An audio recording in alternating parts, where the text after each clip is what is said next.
existentialism and absurdism. And I don't know, do you guys know anything about nihilism? The less clearly we see the reality of the world, the more our minds are just confused by just different falsehoods or misperceptions and things. So this is how I view it, is that our view of reality is like a map, which is true and accurate. I don't think I've ever met someone who more people have said to me after like hanging out with you, who was that? Or like, that girl was so awesome. And I actually worked at Oakcrest, which is a church camp for teenage girls. I don't really spend a whole lot of time thinking about life after death. You know, I like the idea of being incarnated into something else. Or, you know, there's another idea that is, you can cut this out, but there's another idea that oh my gosh, I love that. That's crazy, but I love these conversations because I love just like my mind to be boggled. Like, maybe I shouldn't tell this embarrassing story, but do it. Tell it. Me and my husband were babysitting Aaron's cousins' children who are teenagers. Welcome to another episode of That's Church. Today, we're excited to dive into an inspiring conversation with Cheryl Stout. Cheryl is a former member of the LDS Church who has embarked on a journey of self-discovery, exploring diverse philosophies, and uncovering her own inner power.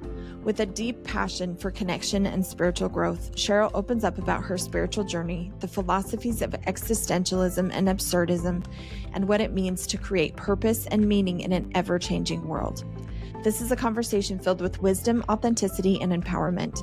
So settle in and get ready to be inspired. Alan Watts's perspective on God and religion was more complex and was critical of the organized religion and the traditional thoughts of God. But he also believed in like a higher power or spiritual reality. But he saw God as the ground of all being, the source of all life and consciousness. He also believed that God was not a separate entity, but rather a presence in all things. So he often used the metaphor of like the ocean to describe God, saying that God is like the ocean and we are like the waves, and we are all part of God and God is part of us. So even though he was critical of organized religion, because it's kind of dogmatic and authoritarian and divisive, it's not about like following rules and beliefs, but experiencing divine directly. So I think he encouraged people and me specifically, where I started to find my own way to God. So that's how I view things in that way. But I also learned about the philosophy existentialism and absurdism. And I don't know, do you guys know anything about nihilism or any of those things? No, tell us. I think Tara brought up nihilism though in our interview. Yeah, and I've been meaning to research it, so share with us. Yeah, so basically nihilism is every human experiences questions about the meaning and purpose of life, which I believe that's where I think a lot of religion has come from, because people have to have this belief because life lacks inherent meaning and it suggests that like traditional beliefs are baseless without objective truth. So it often can lead to like existential despair. Like a lot of people who are like suicidal. So like me as a teenager, I was actually suicidal. Actually did try to kill myself. I don't know, I'm laughing. I think I'm just uncomfortable with that thought because I had nihilistic thoughts. And so I was literally trying to find this purpose and meaning in life, which I did find through God as a teenager. And I found purpose in God being there for me at that time.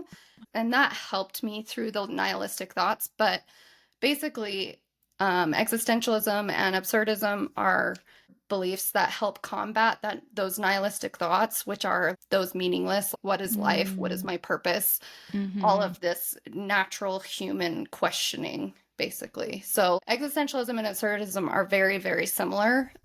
So it's kind of hard to explain the difference between the two. Nihilism? Is that what it is?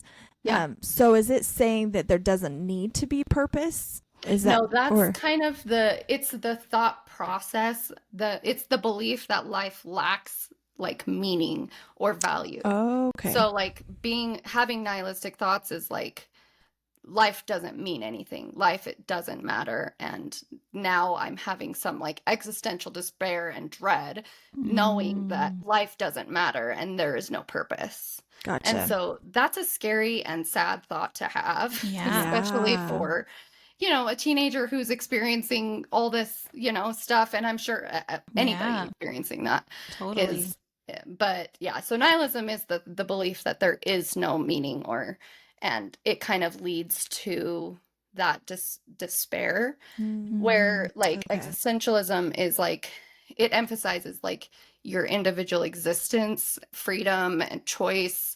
It explores like the nature of human existence and our struggle as humans to like find meaning in like a seemingly indifferent or like absurd world, basically.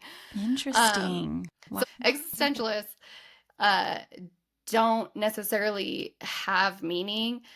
Rather, like, meaning is something that we must create for ourselves through choices and actions. It encourages like people to confront the realities of existence, including the inevitability of death and just the absurdity that we exist in the world, and to find purpose and significance in spite of all of that. So it places a strong emphasis on like human freedom and individual responsibility, and that we are free to make our choices and our own values, but it also comes with the burden of responsibility to have consequences for your choices. So it's literally just seeing things as they are, reality itself. Existentialists believe there is some sort of meaning, and you create your meaning, you create your purpose. Absurdism kind of goes a step further to confront the absurdity just of life. And even if you don't have a purpose, like I always view it like the trees and the flowers and the water, the ocean, everything just exists, and it's just crazy and absurd if you think about it. Like, and they don't really have a meaning. Like, I guess they serve a purpose in their own way, but they don't need to know that they serve that purpose. You know what I mean? So it's just we exist because we exist, and that's the absurd of it. And so there is a like metaphor or story of a guy named Sisyphus who was forced to push this rock up a hill, and he just keeps pushing this rock up the hill, and near the top of the hill the rock just rolls back down the hill. Oh, no. And he just goes back down the hill, and he pushes the rock back up the hill, and just keeps doing that over and over again and over again. And people wonder, like, what was the purpose of that? Well, there is no purpose. It's that is the purpose of life, is just, we just live life, and that's what we do, and we accept that's life, and then we create meaning by finding joy and meaning throughout that. I wanted to mention, when you brought up responsibility, like personal responsibility, I wish that was more widely accepted or embraced, I guess, because Emmy and I were just having a conversation this week about how a lot of people within Christianity feel like, why do we need to take care of the world when Jesus is coming? Like, the second coming is going to happen. So like, why do we need to take care of the world? And it kind of just blows my mind, like that, it's just one of those things that feels very non-Christian. Why not take care of the world just in case? And whether you believe in the second coming or not, no one knows when it would happen. So it just seems like a no-brainer. Let's take care of what's here. It's our responsibility as stewards of this earth to take care of it. And I love that you said that personal responsibility, because I also think sometimes people assume that those who are not a part of a religion don't care about anything. Like, oh, they just, like, what do they care about? They're selfish. They're, like, they have nothing to live for. No, they do. And they really care. And I love that you said that you said, they care in a different way because they're taking personal responsibility over the things that they care about. Right. Does that make sense? Yeah, totally. Yeah. I think a lot of times, like, people who believe in God, it provides this meaning and this purpose and structure in people's lives, which a lot of people need, that peace and that sense of like stability. And I think for me, I felt like it was a freeing choice for me to let go of the concept of an outside, like, entity kind of, or divine power or being controlling me, not controlling me, but like guiding me even. Like, I felt my inside, like I said, like, God is the ocean and we are the waves. I am the creator of my own life, and whether there is a God or not, which I don't know, I am going to create my life and listen to my inner thoughts and my inner feelings about what I need personally, and then guide my path in that way. So I think it can be a really liberating experience. Like, it was a liberating experience for me to let go of God in the traditional term, because it did allow me to reclaim that agency over my life and define my own values and goals, and in the face of an uncertain and inherently meaningless world. Like, it helps me navigate through the, like, existential journey, like, just with more authenticity and a sense of, like, personal empowerment. I just felt like way more powerful than I ever did when I was part of organized religion. I felt like that just kind of held me back. And there were obviously good things about the organized religion, which is like the community and the people, but I've connected more with people who, who understand me, like you guys understand me and like what I believe in, and accept me for who I am, even though I don't necessarily believe in like a higher power or anything like that. Like, surrounding myself with people who love and accept me and know that my values, like, are not based off of like belief in God, and that I'm still a good person, and I'm probably a better person now, because I was filled with so much guilt and shame and all of the things that organized religion sometimes can give. I don't know. Yeah. And I think you probably connect with more people than anyone I've ever met. Yes. You go out of your way to connect with people, and people are just instantly drawn to you. So, Thanks. so that's very true. You definitely are finding your people in a very big way. And I look at all the people you connect with, and I'm like, oh, that sounds exhausting. Although we connect with our guests, and it's amazing. And so I think there is something to be said about, I mean, I know connection is so important.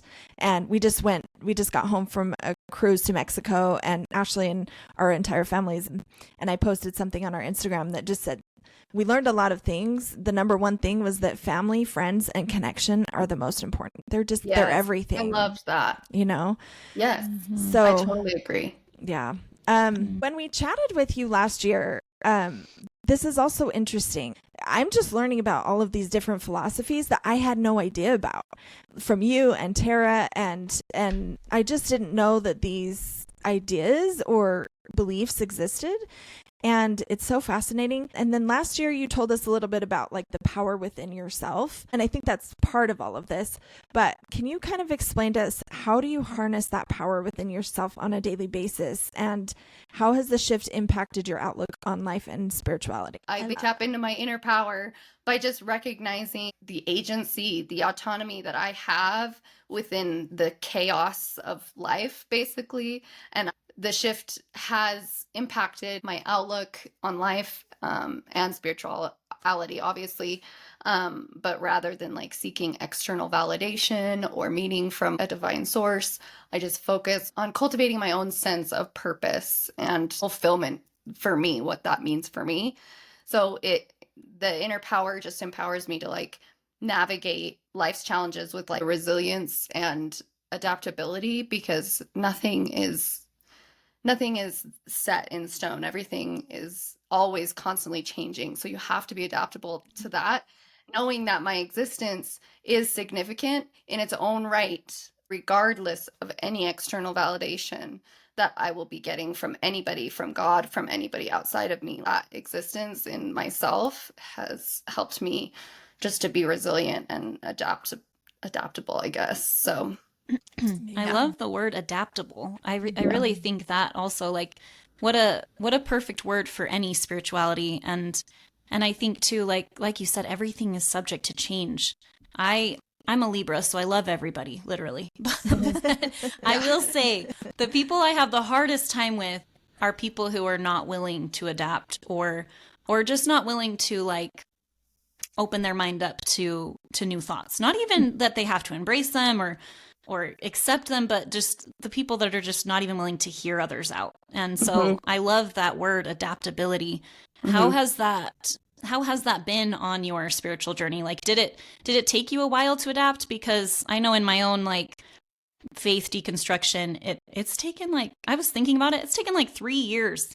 Like, I really picture it being faster, but when I look back at it and where I started, I've changed so much and accepted so many different things, and it made me realize like it does take time. Did it take time for you, or did it happen pretty quickly? oh yeah. No, it's always changing. That's the thing. I view truth, like everybody's always saying, what's the truth? Everything is what's this and this and this is the truth. And I'm like, truth for me is reality. Reality is whatever's not real is false, basically. So like truth is reality. So the more clearly we see the reality of the world, the better equipped we are to deal with the world.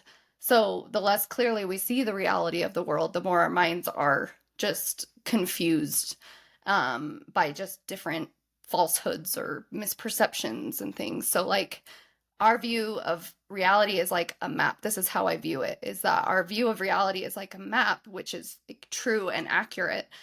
And we'll generally know where we are.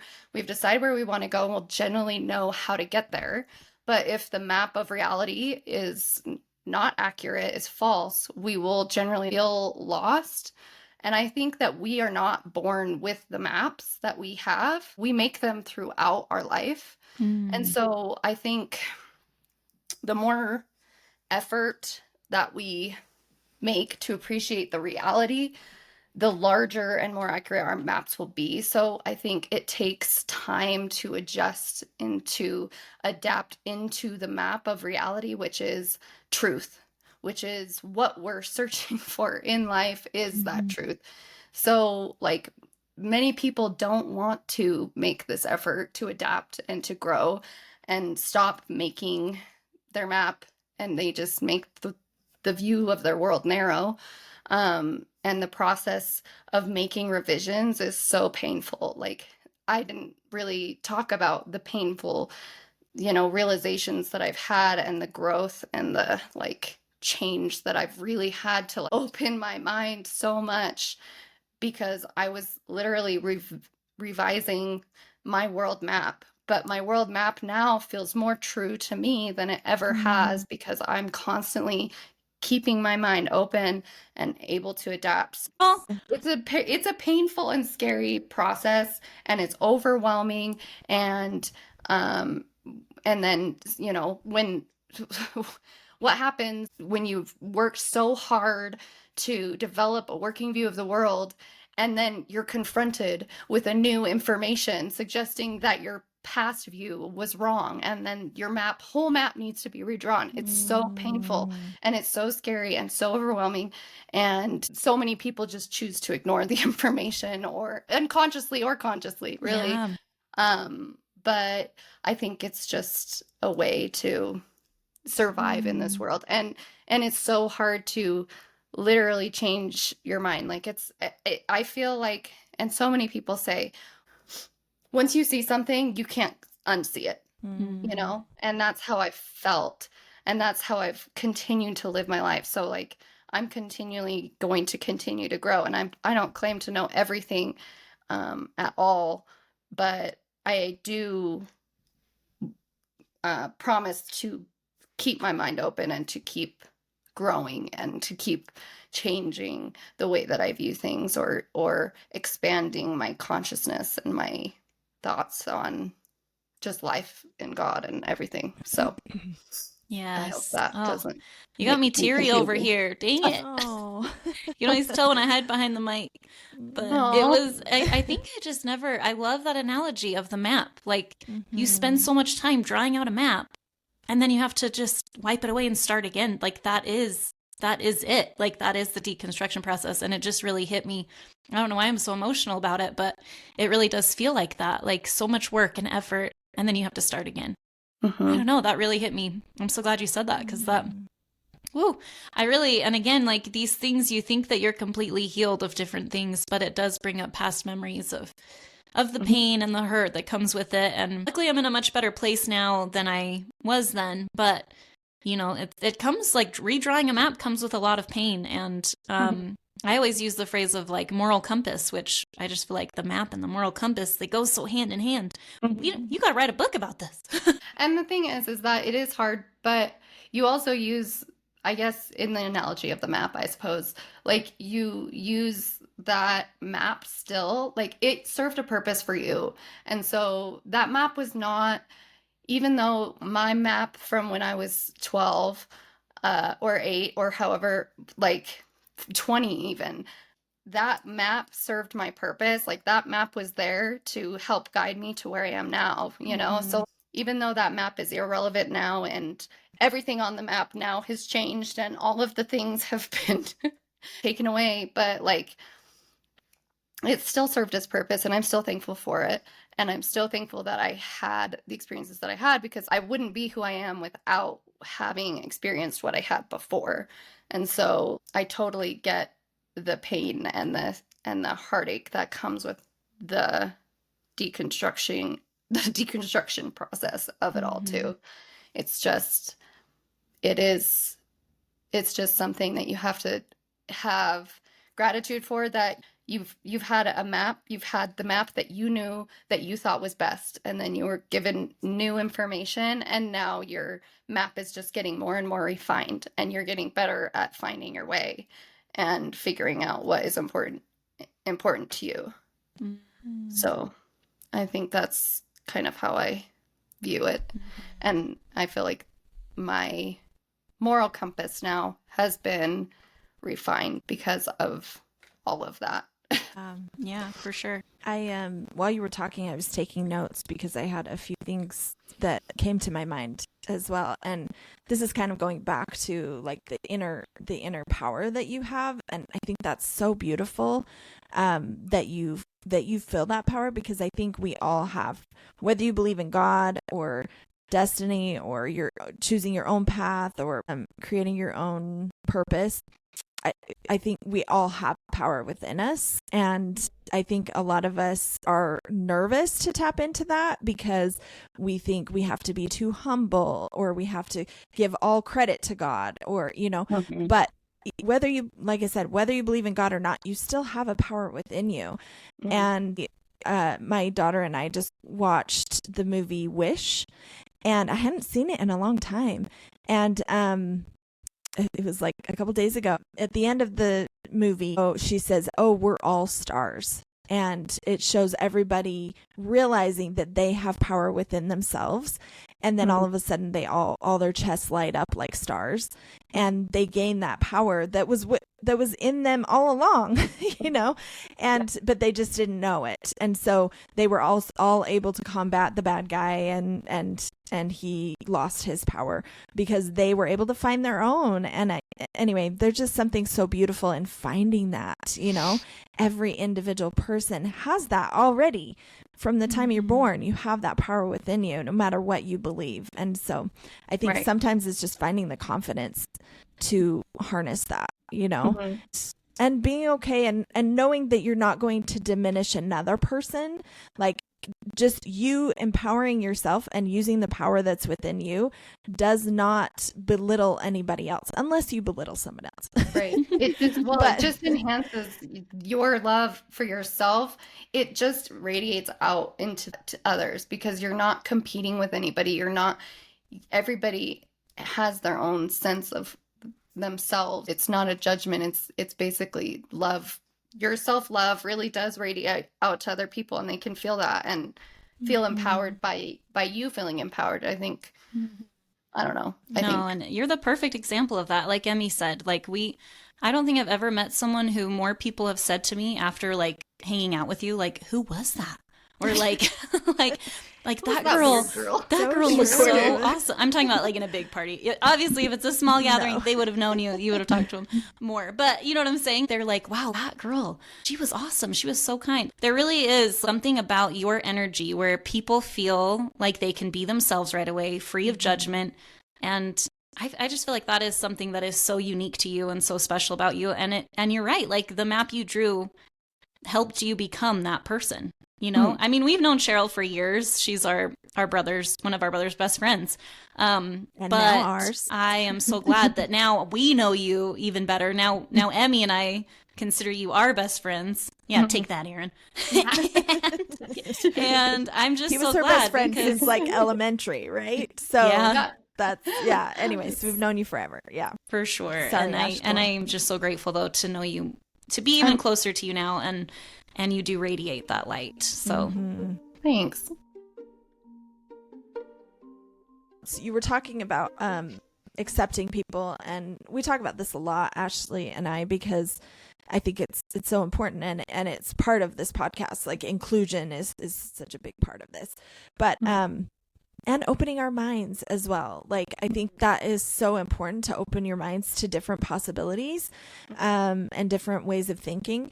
And I was so proud of my son the other day on the ship. We were in on our cruise to Mexico, and he said, I hate when people feel like they can't just be themselves around me.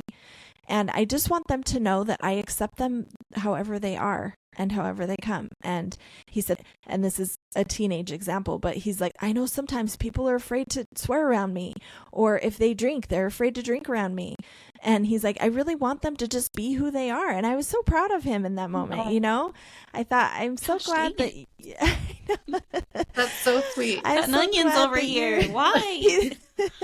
He's a 16-year-old boy, you know, and so I feel like that's a really early age to realize that. And I wish that I had come to that conclusion earlier on in my life, because I think, especially within our culture and, you know, some other religious cultures, that's not how it is, you know. I think he came to that conclusion on his own, and with the help of you, maybe he does have some examples.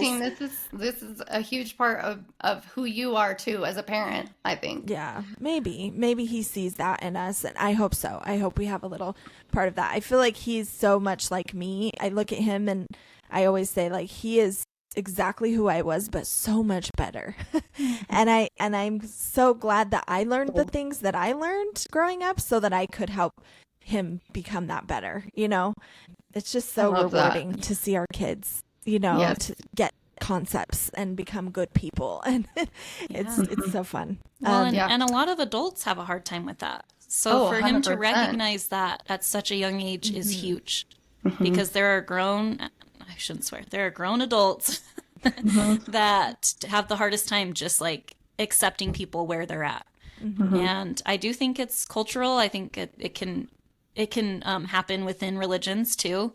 And it's just unfortunate, because all it does is create wedges between people. I think it's a lot. I think it's a human thing, even just naturally, we reject what we don't know. And I think, or what we're fearful of, people just are afraid of what they don't know, or different, or are different. Yes. I think that's where bullying stems from, probably. Yes. And I know some adults that are bullies, you know? So, yeah, very true. So in moving away from traditional beliefs, how have you navigated challenges or skepticism from others? Well, thankfully, I've surrounded myself with people who accept me for who I am.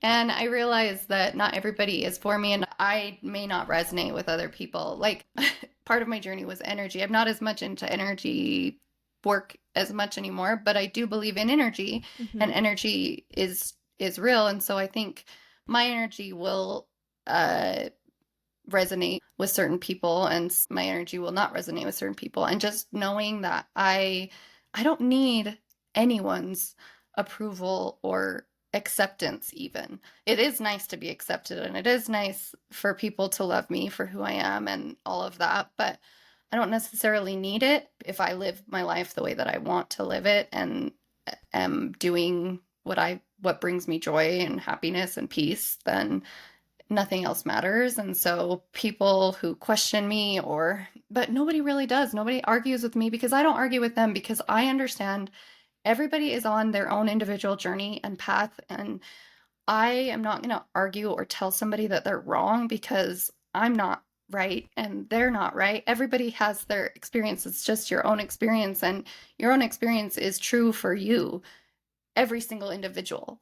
So, like, I've never really had to really face a whole lot of skepticism or, argue with people about what I believe or don't believe, because what they believe is true for them and what I believe is true for me. And we can't argue our own truths, what bring us peace. And if God brings them peace, or if no God brings them peace, like, great, as long as you feel happy with where you're at. So I mean, the hardest part is with family. So when I told my mom specifically that I was leaving the LDS Church, she and I had a long conversation, but she knows who I am, and she knows how she raised me. And I think a part of her was like, well, what did I do wrong? What did I, and she kind of put blame on herself. And I said, Mom, it's what you did right. Like, you taught me to think, and you taught me to be true to who I am. And this is true to who I am right now. So, like, we may not share the same religious beliefs, but we are cut from the same cloth, and you taught me how to be this way, and it's not a mistake, and it's not bad that I have chosen a different path or a different way of living, because she actually did a good job by teaching me to think for myself and be independent, and open my thoughts and my brain. And then we talked through it, and everything was fine, and she accepts me, and I accept her, and we love each other, and it's but yeah, I think navigating the family dynamics of it all was the hardest, I think.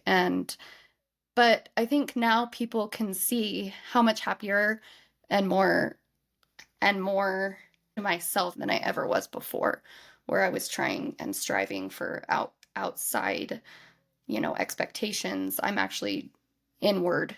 I'm trying to fulfill my inward expectations for myself and being more authentic and genuine for who I am now. So I think anybody can say, 10 years ago, Cheryl was a good person, but now I'm really trying to be more genuine now. So I think it's hard to argue that. It's hard to argue when somebody's becoming a better person and trying to become a better person, I guess.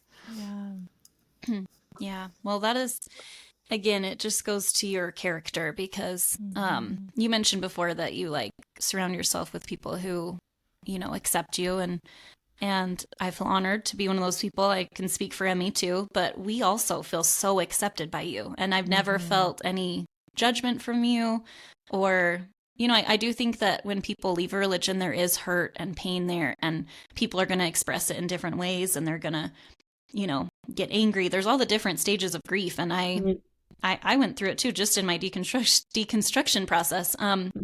But you've always just been so kind and loving. Like, just again, like a beacon of light. So I'm not surprised that your family, embraced that, because they hopefully know who you are, like we do, and know like that at your core, you're the same loving, happy, kind Cheryl that they knew. And I'm so glad that they saw that. I wanted to share quickly I read a post last week. I can't remember who wrote it right now, but it was talking about, it used the metaphor of religion being like a ship. And they said that some people on the ship are loving it. They're seeing wildlife. They're looking at the sunset. They're cruising along the waves. And then there are other people who are literally just vomiting over the edge, like so seasick. And they're so sick they can't even enjoy anything around them. And so for them, it's better for them to stay on land and enjoy the view from there, enjoy the sunset, see the wildlife from there. So it really is like, it does come down to a perspective thing. And I think that a lot of people struggle because for them, it's great. They're loving it and they can't imagine anyone having a bad time, but they just don't see it through their perspective. So I do think that it's important to remember that we're all different and we're all going to worship and not even, that we're all just going to live life and find our beliefs and values and find our precious things where we, from each individual perspective. Yeah, I love that. Yes, absolutely. And Amen. We got treasure maps. We got pirate ships. We got it's a whole theme. It's a theme. Pirate Write theme. a book. That's going to be the intro. Pirate. I don't know. Pirate Cheryl. Pirate Done. Matey. We could do better. I'm sorry. That's fine. I was just going to tag on to, I'm always late in what I'm saying, but I was just going to say, I've also always, not only do we feel accepted by you and feel like you accept us, I've never even felt like, ooh, we probably shouldn't talk about that around Cheryl. You just feel 100% accepting of who we are, no matter what. And that's a very unique thing. And I hope to be that way. And that's a big part of this. Both of you are that way. I don't surround myself with people who aren't. So sweet. That's a huge compliment. It's true. I truly, yes. I could say the exact same thing that I feel like I can say. That's why I always get a little nervous about talking about where I am spiritually on my journey, because not a whole lot of people understand. And so I get a little nervous, but when you guys asked me to do this, I was like, yeah, you guys really do give off a genuine air of just wanting to understand other perspectives, which I think is huge. And I think what you're doing is huge for not just yourselves and your own personal journey, but just everybody being able to listen to so many different perspectives and life experiences and beliefs and taking what you can from everybody that you interview is just like, you guys are becoming more well-rounded and more understanding, loving people because of it. So I think it's just cool. I think it's amazing. Greatest compliment ever. And again, I'm teary. Ashley's crying over here. That is so sweet of you. I will say we've opened up our minds so much more than I even thought would happen with this process. I was going through our Instagram today and just being like, wow, there's so many really different beliefs on here, like just all of our reels. And it's really cool. We talked to Cheryl a while ago in San Diego. We all went on a little trip last summer, right? We all went to San Diego, the three of us and one of our other friends, Akemi. And we chatted a little bit in just this cute little cafe. We talked to you and asked you a little bit about your spirituality and kind of where you're at in life. And it was so intriguing. And we were so excited to learn about it. So it's been in the works since then that we've wanted to have you on our podcast. So we're so grateful that you're here. Thank you so much. Yeah, thanks for having me. I can't believe I'm even being asked to do that. No, we're so pumped. Cheryl's the best, guys. We talk to her every single day. When you started saying that, Emmy, when you started saying, like, we talked to her on the trip, like, we talked to her every single day. We do talk every day on Polo. BFFs. Since then, maybe. But you have such an intriguing life, too. I feel like we could do, like, 50 episodes just about your life because you have so many amazing, crazy stories. But take us on your faith journey right now. Like, just start from the beginning and just kind of take us on your journey up to now. Just kind of encapsulated. Okay. I grew up LDS, being in Utah. So my family was LDS. And then I actually worked at Oakcrest, which is a church camp for teenage girls in the Salt Lake Valley. I don't know if you guys know. Yeah, I did. I worked at Oakcrest. I loved Oakcrest, and that was like my dream to be a counselor. That's I remember so fun. I went there as a girl, and I was like, I'm going to be a counselor one day, and I became one. I was deep in LDS culture and religion and believed everything, and was completely 100% in. My whole, I don't know, growing up, since my childhood. And then I started questioning my belief in actually not just church, but in God in general. I read a book, this one, The Road Less Traveled. I read this book and it changed my whole life and perspective on so many different things that I then started questioning my religion and God and my beliefs. And it kind of got in, the book is more about like values and not necessarily religion, but about like philosophy and life and just different values that humans have. And I've always been, even growing up at LDS, I was always kind of a rebellious person. So like I would just like do what I wanted to do and then like ask for forgiveness later. Love it. Or, you know, but I still strongly believed in God and had such a faith that there was a higher power. And then my husband and I got married, and shortly after my daughter was born, who is now 7, almost 8, we kind of dove deep into the history of the church. But before that, it had been years of me kind of soul searching just values and philosophy in general. So I wasn't necessarily fully in at that point in church or religion generally. So about a year after my daughter was born, we started researching more and to church history. And then I realized that I felt that it was not true anymore. It didn't fit my life anymore. And the things that it taught didn't ring true anymore for me because of the growth that I experienced. I then kind of went into different types of philosophies or beliefs. So like I got really into Buddhism for a while, like mindfulness and all of that. And then I got into energy and energy work and all of that. But I still didn't think that God was a being. That was what I learned and grew up with, basically. So now my belief is all over the place. I have different philosophies and ways, but it's mostly a way of living. I live more on, I don't know if you guys know who Alan Watts is. Yes, love Alan Watts. Yeah. I don't know. Yeah, so he's like a philosopher. Yeah, great. That's how I live my life. It's through different philosophies.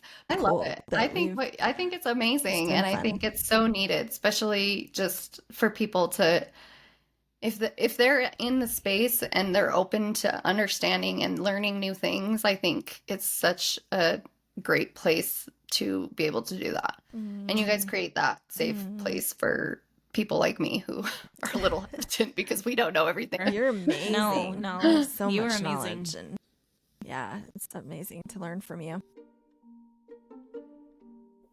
Could you share an experience where your belief in yourself and your inner power profoundly influenced a decision or direction in your life? Or do you feel like you are inspired in that type of way?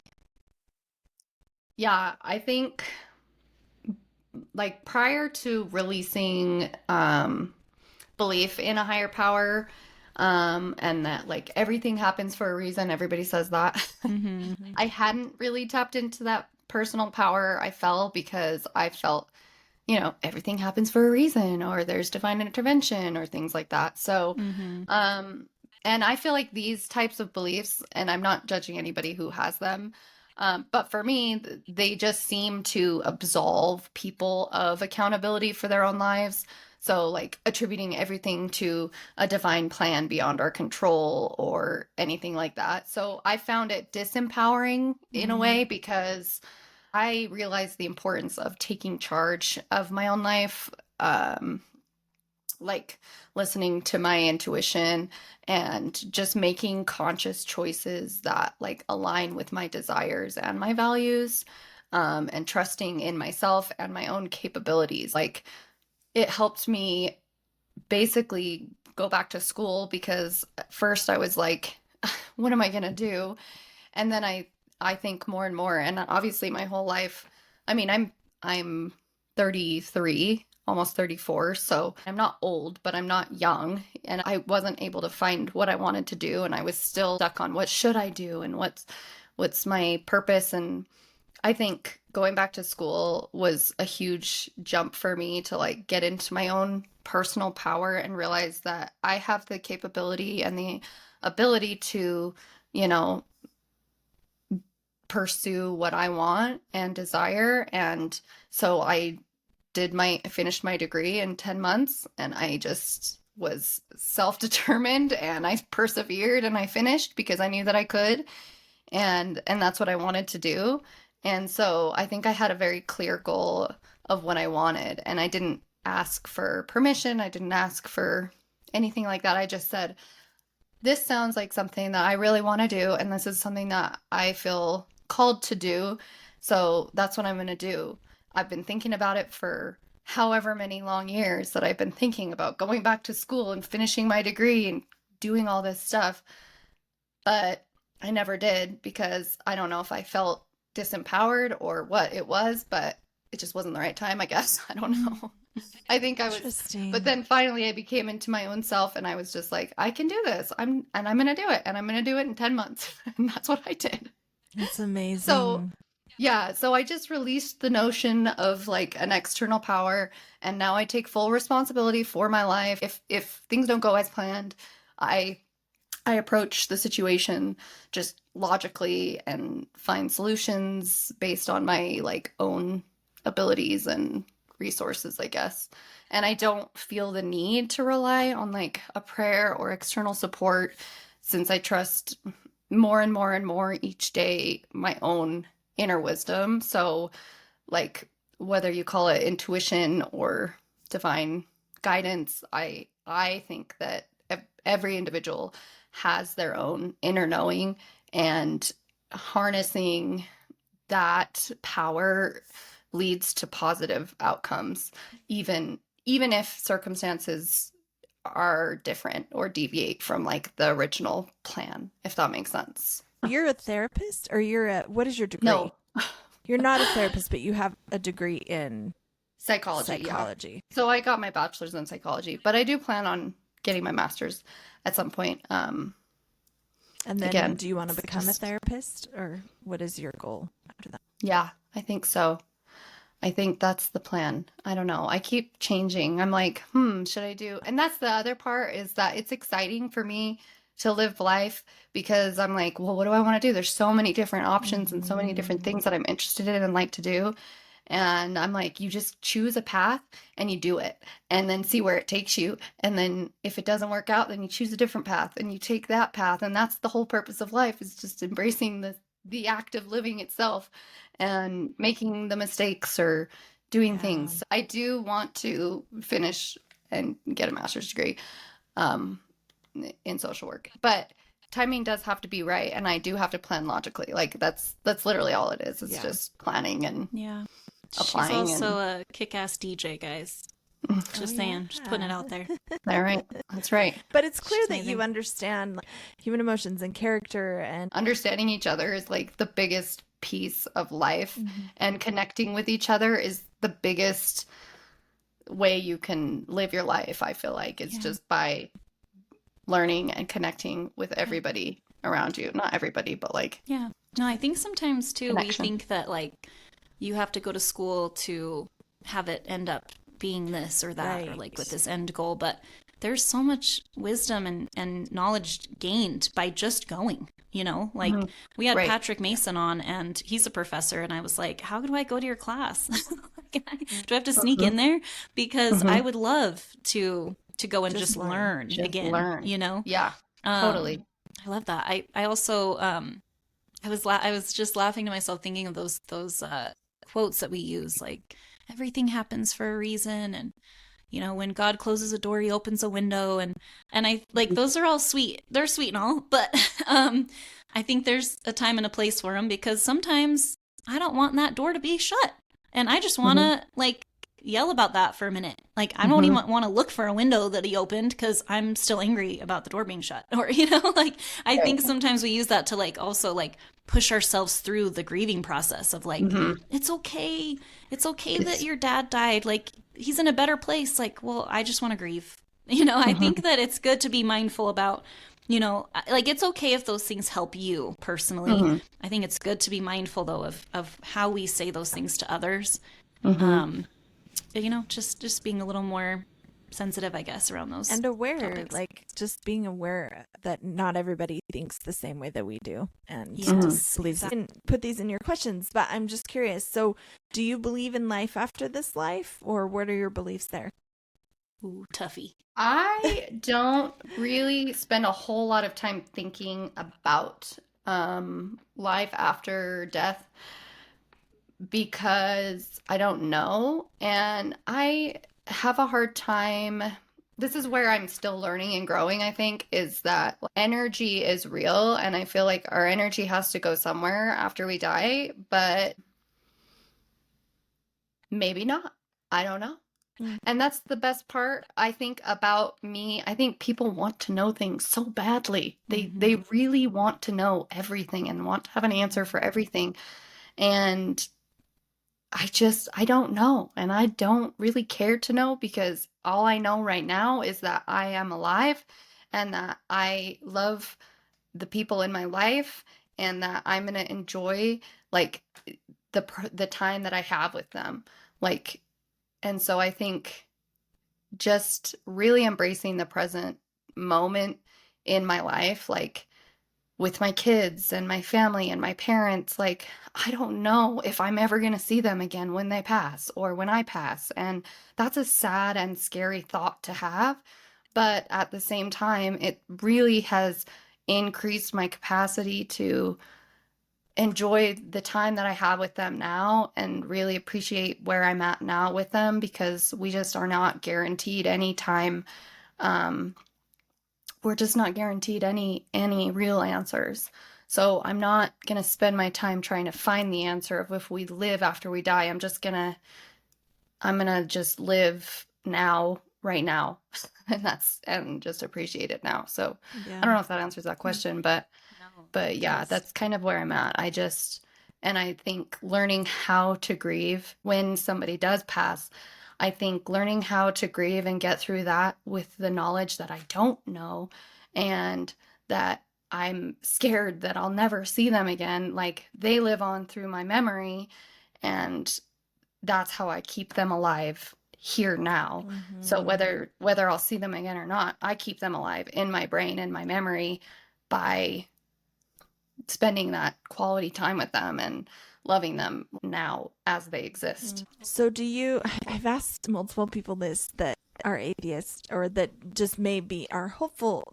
I've have friends that are hopeful atheists, like they hope that there's a God maybe, or they hope that there's an afterlife, or whatever it is specific. And if you don't want to answer this question, you don't have to, but for me, it's hard for me to wrap my mind around not believing there's a life after this, because I think I already feel like an urgency to do all the things I want to do in this life, because life is so great and there's like so many possibilities and so many things we can do. And I'm similar to you. Like there's so many careers even that I would love to do. And I now have like two, I do a podcast and I'm a realtor, and I'd love to do more. Like I'm constantly like, oh, I'd love to do that. I think that's partly my ADHD, but either way, like I think life is good and there's so many things we can do in this life. But I feel like this sense of urgency, and I think if I didn't believe in a life after this life, I would have so much more anxiety in that urgency, paralyzing, like of fear, or not fear, but paralyzing, just anxiety and worry that I'm not going to fit it all in or get it all in or love enough, or do you feel any sense of that, or no? What is your thought with that? Yeah, I feel the same way. I think there's, I do get into random like conspiracy theories about death and things. And I read about, I find philosophy fascinating. Yeah. It's so over my head, but I honestly love like thinking about these like topics that, are not answerable questions, but it does give me anxiety too, because you only have the one life. And so, at least for now, and, I like the idea of being like reincarnated into something else. Or, there's another idea, I forgot what it's called, that is, you can cut this out, but there's another idea that you can, that everybody on this earth is the same. It's such a crazy thought, but like, you're basically not reincarnated, but like you are all these different versions of each other, and we're all in different levels of like knowing and learning. And so it's kind of like the idea of reincarnation, but everybody is each other. Oh my gosh, I love that. That's crazy, but I love these conversations because I love just like my mind to be boggled. Like I know, that's how and then I do a very poor job of explaining different things. Like it's all in my head, and I'll read about it, and then I'll be like, woof, I don't know how to explain. No more crazy than a lot of things we believe in traditional religions. It really, I have no judgment of anyone's beliefs because, unless someone's being harmed, that's obviously different. But because we believe in the Holy Ghost, like that sounds pretty crazy to people. There's many things that are within our own religion that are far-fetched sounding. But I love that. That is like, these are my favorite kind of conversations. And maybe we just need to start another podcast of like conspiracy spirituality, because it is like mind-blowing. I saw a woman, this is just so off topic, but I feel like I have to say it now, but we were in the airport and there was this older woman and she kind of looked like me, and I passed her very quickly and I thought, what if that was me older? Like run up to her, hey, it's us. It's us. But that's my brain too. I have those weird thoughts. Yep. But who knows? Who really knows? And I'm sorry. I was just gonna say, I've been talking to people a lot about like the fact that we're all just reliving the same life over and over. I mean, really, like not as a conspiracy type of thought, but like Todd and I were we were talking to Spencer, my 16-year-old. He got his patriarchal blessing, and we were talking to the patriarch and his wife, and they were saying like, yeah, we bought this house 50 years ago and we built it, and then we lived here, and then he was a teacher, and like it was so, everything they were saying was so similar to our life. And Todd's like, we're all just living the same life. And he said that to the patriarch. He's like, we were all just kind of living the same life over and over again. And he's like, it's so true. We are kind of, and parallel universe. Yeah, we're interviewing a gentleman, cannot think of his name right now, but Paradox. Anyway, he has an Instagram account, and I went to school with his brother, and we're interviewing him later. And he posted, he's in Italy right now, and he does Italy tours, like religious tours in Europe. And he found a picture of an art picture in a museum of a guy that looks just like Joseph Smith. And it's showing him, he has like a halo around his head, and he posted the story about it. And it's this guy that lived when Joseph Smith lived. He died like a year before Joseph Smith died, and he had a leg that needed to be amputated, and he had it amputated without any medication because he was really tough, and he had God on his side, and like all of these things that were like, I'm like, is this Yeah. Italian Joseph Smith? yeah, there's an Italian Joseph Smith apparently. What? So I feel like crazy. it's like the theme of my life this week. Mhm. I feel like there's always like little themes of things that I notice, and right now the theme of my life is like our stories we're just kind of reliving the same thing over and over, and what are we going to do with ours, Mhm. and it just kind of makes me like, we're so sometimes consumed and worried about what other people might think of us. But Mhm. if this is our only life, even if it's not, even if there is a life beyond this, like, let's just live this life the way we want to live it and the way that we feel best about, that fits us and gives us a path that creates like peace and joy and love, Mhm. and Yes. and be satisfied with that. Mhm. But Cheryl, you were going to say something. I'm sorry. No, that's exactly right. You really nailed it on the head. That's the whole way I live my life. It's that way. That's like, yeah, you nailed it. I So love it. I also think gather that's- that you almost find comfort in the mystery of it all, and Yes. I can the relate to absurd, that. I love the word absurd. Yeah, It's my favorite word now. It is so absurd. Life is so Yeah. absurd. The fact that we're here in this universe on this little rock of a planet that is ever expanding. The universe is ever expanding, truly. I mean, science-wise.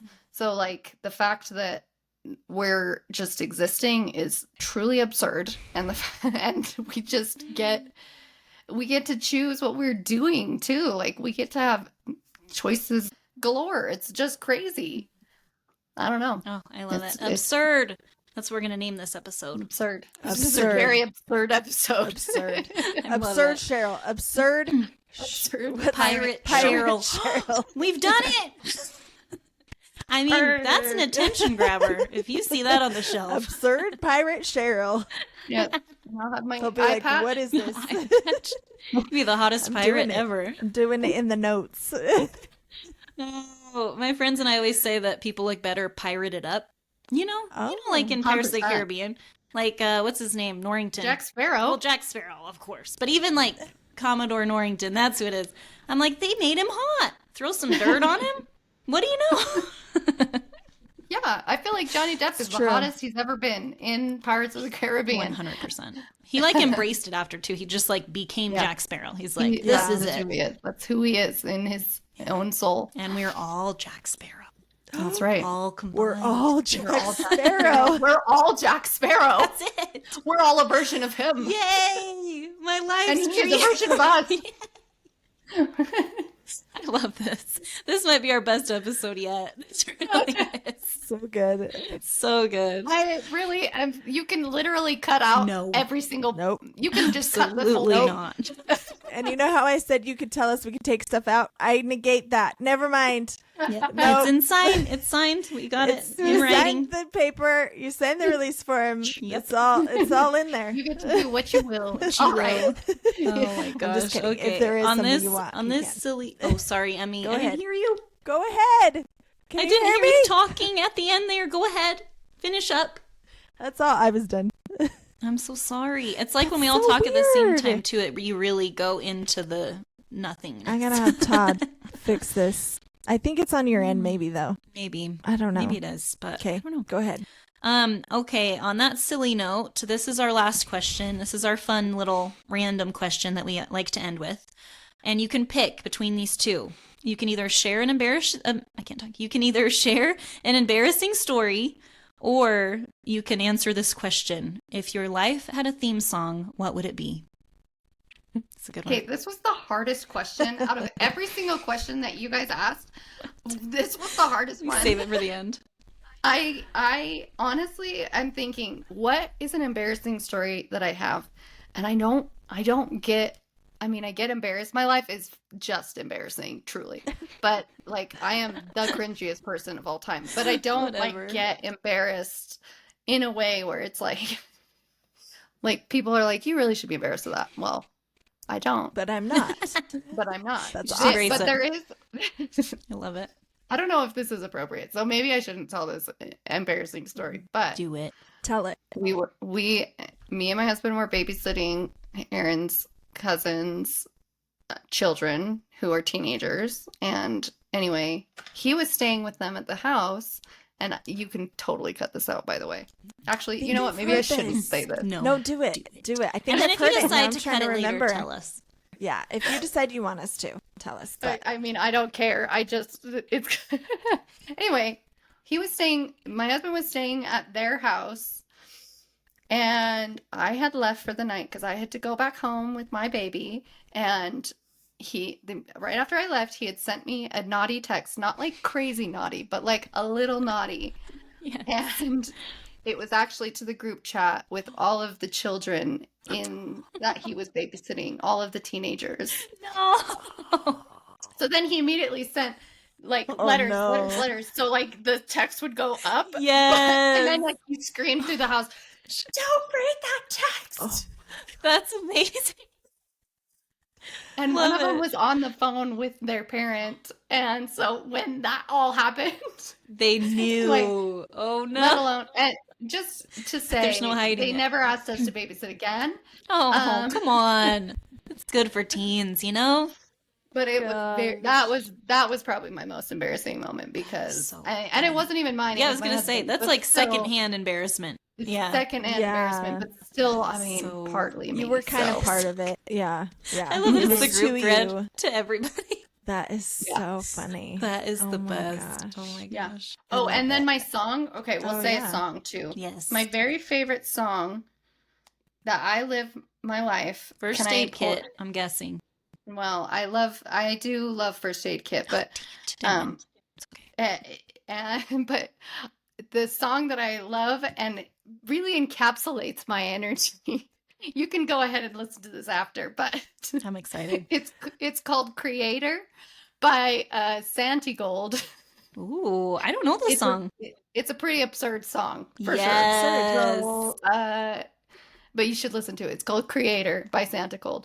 So Okay, it's not I'm excited. it's not even necessarily the words or anything. It's just the vibe of the whole thing. I'm like, this is definitely my vibe. It's biscuit top. So I it's like biscuit. it. I'm excited to hear her energy, you know? Yes. Yeah, my energy. Yes, is Cheryl Creator. energy in a song. song. Ooh, I'm gonna go download it right now.